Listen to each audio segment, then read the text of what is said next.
Canadian icon Don Cherry gets the shaft year after year, while a foreign-funded destroyer gets a party thrown in his honor. You won't believe who is getting the Order of Canada this year.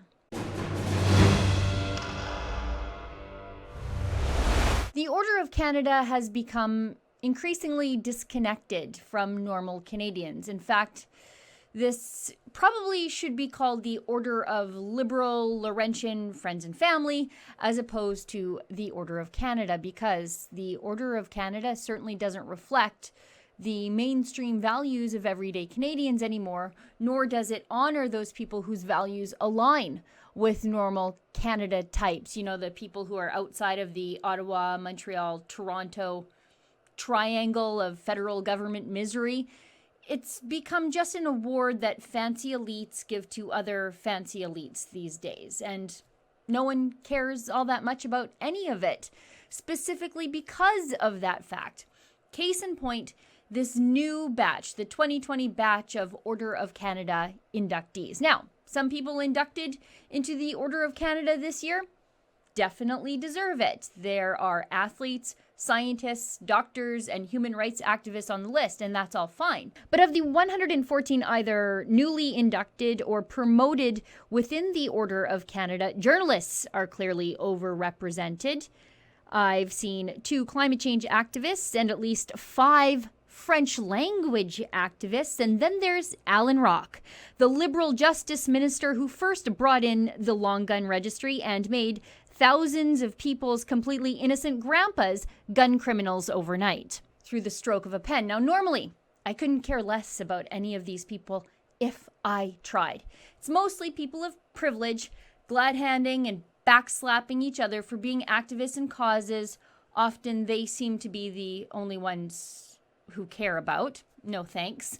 But one of these names on the Order of Canada recipients list really stuck out to me and stuck in my craw, specifically because the organization he heads up is actually pretty darn anti-Canadian. And I mean that in the truest sense of the word. Look at this. Pembina Institute board chair appointed to the Order of Canada. Oh, the Pembina Institute? You mean the organization that was cited in the Rockefeller Foundation's tar sands campaign as the go-to on-the-ground organizers to help foreign-funded radicals and their American paymasters landlock Canadian oil and gas and basically obliterate the Canadian oil and gas industry, taking with it the jobs, the futures, and fortunes of hundreds of thousands of Alberta families all along the way?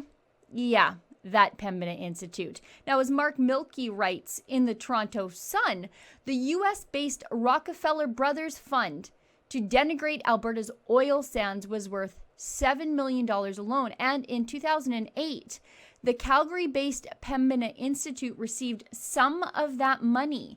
In one document, the Rockefeller Fund highlighted the Pembina Institute's role and listed a staffer as a key Canadian contact. Pembina has opposed one resource project after another with the help of U.S. money. That coordinated flow of foreign money, mostly American, and from large non-governmental organizations and foundations, distorted our domestic debate over the future of the Canadian energy industry. Independent researcher Vivian Krause has uncovered $8.2 million flowing to Pembina Institute from foreign sources to fight against the Canadian oil and gas industry. Now, anyway, let's go on.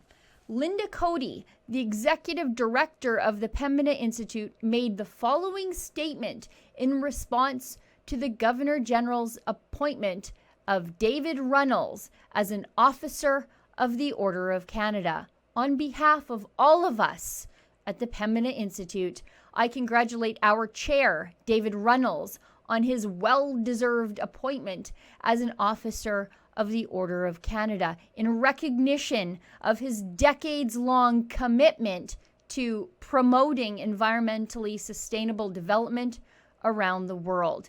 David has started, led, and supported many environmental think tanks and non-governmental organizations in Canada, the US, and the UK.